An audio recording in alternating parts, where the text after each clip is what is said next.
Revenue expenditure और capital expenditure, इस topic को भी कवर करते हैं। चलिए, अब जैसा आपको बताया, उसमें इसमें एक्सपेंडिचर का मतलब क्या है भाई? पैसा को खर्च किया गया है, ये मतलब है। अब पैसा को खर्च किए करेंगे तो लेके चलते हैं क्या, कैपिटल एक्सपेंडिचर को लेके चलते हैं। एक्सपेंडिचर का मतलब क्या, पहले बोले कि भाई पैसा खर्च किए। अब पैसा खर्च किए और आपको कैपिटल एक्सपेंडिचर को लेके चलने बोल रहे हैं, जैसे पिछला वाला में रेवेन्यू कैपिटल रिसीट को लेके चले थे, इसमें कैपिटल एक्सपेंडिचर को लेके चलने बोल रहे हैं। तो भाई यहाँ पर मतलब क्या, अगर पैसा खर्च किए हैं एज ए गवर्नमेंट, गवर्नमेंट तो खर्च की है क्योंकि गवर्नमेंट बजट का टॉपिक है, तो गवर्नमेंट अगर पैसा खर्च की है तो अगर क्रिएट एसेट, अगर वो फाइनेंशियल एसेट को इंक्रीज करे या फिर लायबिलिटी को डिक्रीज कर दे, लायबिलिटी को डिक्रीज कर दे, अगर इस तरह में पैसा खर्च हुआ है तब वो क्या कहलाता है आपका, कैपिटल एक्सपेंडिचर। समझ में? या तो हम लोग का फाइनेंशियल एसेट यानी गवर्नमेंट का फाइनेंशियल एसेट को बढ़ा दे या तो फिर लायबिलिटी को डिक्रीज कर दे, दोनों में से अगर कुछ भी होता है वो पैसा, वो जो पैसा खर्च हुआ है, अगर इन दोनों पर्पज से कारण खर्च हुआ है, दोनों में से कोई भी कारण, तब वो क्या कहलाएगा आपको, कैपिटल एक्सपेंडिचर। कैपिटल रिसीट इसका उल्टा था। ठीक है, अब रेवेन्यू एक्सपेंडिचर, यहाँ भी पैसा खर्च हुआ है और यहाँ जो पैसा खर्च हुआ है वो तो ना ही गवर्नमेंट का फाइनेंशियल एसेट को इंक्रीज करती है और ना ही आपका लॉन्ग टर्म लायबिलिटी को डिक्रीज करती है, यानी जो लायबिलिटी है उसको भी वो डिक्रीज करने का काम नहीं करती है, दोनों में से कुछ नहीं करती है, पर फिर भी पैसा खर्च हुआ है। ठीक है, टीआई लिखा हुआ है, expenditure which neither creates asset nor reduce liability. अब नेचर सेम, ये आपका रेगुलर रहेगा, ये भी आपका इरेगुलर रहेगा। पर्पस, मेन जो पर्पस लिखा हुआ है क्या, पैसा खर्च करने का, incurred for normal running of government departments, maintenance of service and subsidies. अब भाई पैसा खर्च कर रहे हैं रेवेन्यू एक्सपेंडिचर में, तो मेन पर्पस क्या है, गवर्नमेंट को स्मूथली रन करते रहना, जो गवर्नमेंट कंपनी है, डिपार्टमेंट्स है, उन सबको पेमेंट भी तो करना पड़ता है कि नहीं, तो ये पेमेंट आपका रेगुलर बेसिस पे करना पड़ता है। ठीक है, अब यहाँ पर देखिए, यहाँ पर जो पैसा खर्च कर रहे हैं, ये पैसा तो हम लोग रेगुलर बेसिस पे खर्च नहीं करेंगे, ये तभी करते हैं या तो हम लोग का फाइनेंशियल एसेट इंक्रीज करे या तो फिर वो लायबिलिटी डिक्रीज करे। तो इनकर या तो देखिए एसेट एक्वायर करने में या ग्रांटिंग लोन्स या रिपेमेंट ऑफ बोरोइंग, तभी पैसा इसमें खर्च हो रहा होगा। ठीक है, इसका एग्जांपल देखिए, सैलरी देते हैं गवर्नमेंट, पेंशन, रेंट, सब्सिडी, ये सब है। इसमें क्या है, परचेज ऑफ लैंड एसेट आया, बिल्डिंग एसेट आया, कंस्ट्रक्शन स्कूल एसेट आया, डिफेंस इक्विपमेंट एसेट आया, रिपेमेंट ऑफ लोन, लायबिलिटी कम हुआ। ठीक है, तो ये मोटा मोटी डिफरेंस था। ठीक है, अब जैसा कि इसमें भी देख लीजिए, इसमें भी सेम नेचर का है। ये जो कैपिटल एक्सपेंडिचर है, इसमें जो पैसा खर्च होता है, अकाउंटिंग पॉइंट ऑफ व्यू से बता रहे हैं, मतलब दोनों में सेम ही होता है, बस खाली पॉइंट ऑफ व्यू थोड़ा सा बस चेंज हो जाता है। अकाउंटिंग पॉइंट ऑफ व्यू से खाली क्या देखते हैं कि भाई जो कैपिटल एक्सपेंडिचर है, ये जो पैसा खर्च हुआ है, इसको हम लोग प्रॉफिट लॉस अकाउंट में चार्ज नहीं करते। Do not reduce the profit of current period, याद कीजिए, प्रॉफिट लॉस अकाउंट जब हम लोग बनाते हैं तो कैपिटल एक्सपेंडिचर को चार्ज नहीं करते हैं। ठीक है, देखिए परचेज ऑफ फिक्स एसेट तो कभी आप उसमें चार्ज किए हैं, नहीं किए।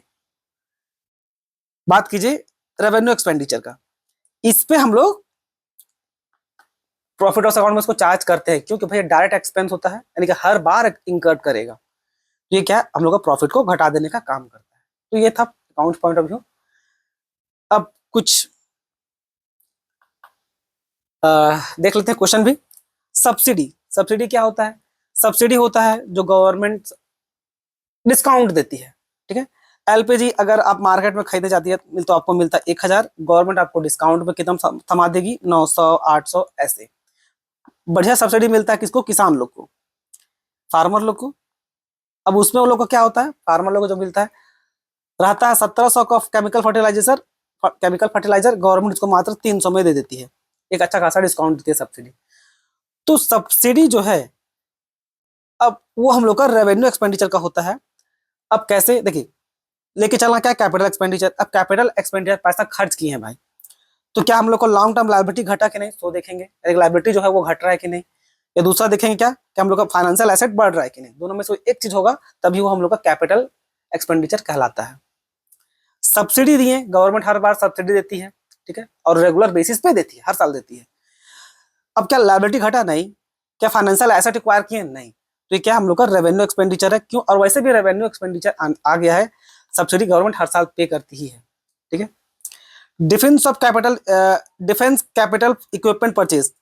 अब डिफेंस इक्विपमेंट खरीदे, जैसे राफेल खरीदे या और भी कुछ इक्विपमेंट जो खरीदे थे, उससे क्या होगा, फाइनेंशियल, गवर्नमेंट का जब फाइनेंशियल एसेट है कि नहीं, तो क्या एक प्रकार का वो कैपिटल एक्सपेंडिचर, क्योंकि भाई गवर्नमेंट का फाइनेंशियल एसेट को इंक्रीज कर रही है। क्लियर। रीपेमेंट ऑफ लोन, अब लोन का रीपेमेंट हुआ है तो भाई लायबिलिटी डिक्रीज हुआ ना, दो ही कंडीशन है, लायबिलिटी डिक्रीज करे या तो फाइनेंशियल एसेट इंक्रीज करे, तो भाई लायबिलिटी डिक्रीज कर रहा है, तो क्या हो जाएगा हम लोग का capital expenditure. Expenditure on building at सिंध, बिल्डिंग हम लोग बिल्ड किए हैं, तो बिल्डिंग बिल्ड मतलब हम लोग ने गवर्नमेंट बिल्ड की है, जो बार बार हम लोग मेरे मुंह से निकल रहा है, गवर्नमेंट समझ के मान के चल रहे हैं। तो क्या इससे फाइनेंशियल एसेट इंक्रीज किया है ना, बिल्कुल किया है, गवर्नमेंट पे बिल्डिंग बनाई है तो क्या एसेट इंक्रीज किया है, तो क्या हो जाएगा हम लोग का कैपिटल एक्सपेंडिचर।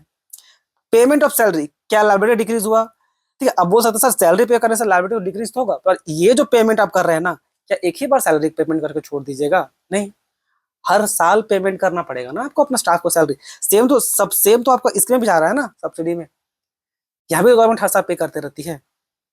तो ये हम लोग का कैपिटल ना होकर के रेवेन्यू हो जाएगा। 20 एकड़ का हम लोग मतलब गवर्नमेंट लोन लैंड खरीदी है, तो भाई उससे क्या होगा, आपका फाइनेंशियल एसेट इंक्रीज कर रहा है, तो क्या हो गया हम लोग का कैपिटल एक्सपेंडिचर। अब कुछ amount borrowed from UN, United nation से हम लोग उसको क्या है, रिपे कर दिए, वापस कर दिए, अमाउंट लोन लिए थे, तो लोन लिए तो क्या हो रहा है, यहाँ पर रिपेमेंट करने से क्या होगा, आपका लायबिलिटी जो है क्या हो रहा है, डिक्रीज हो रहा है, तो लायबिलिटी अब डिक्रीज होगा तो क्या होगा, आपका capital expenditure. Expenditure on collection of tax, अब कुछ पैसा खर्च किया गया कलेक्शन ऑफ टैक्स के लिए, मतलब देखिए टैक्स का पैसा तो हर बार मिलता है, अब वो भी मिला के देख लीजिए, फाइनेंशियल एसेट इंक्रीज कर रहा है या लायबिलिटी डिक्रीज कर रहा है कि नहीं। अब भाई कुछ पैसा खर्च किए हैं कलेक्शन ऑफ टैक्स के लिए, क्या इससे फाइनेंशियल एसेट बढ़ा, तो नहीं, क्या हम लोग का लायबिलिटी डिक्रीज हुआ, तो नहीं, दोनों में से कुछ भी नहीं हुआ है, तो क्या एक प्रकार का आपको ये रेवेन्यू एक्सपेंडिचर है, और ये क्या थोड़ा मोड़ा खर्च करना पड़ता है हर साल, ठीक है, पैसा को रिकवर करने के लिए। Grant given to state government, ये भी आपका रेवेन्यू नेचर का है, क्या इससे हम लोग का फाइनेंशियल एसेट इंक्रीज किया, तो नहीं, क्या लायबिलिटी डिक्रीज किया, तो नहीं, दोनों में से कुछ नहीं किया। और ये जो ग्रांट है सेंट्रल गवर्नमेंट स्टेट गवर्नमेंट को टाइम टू टाइम देते रहती है, तो इसमें इतना ही था।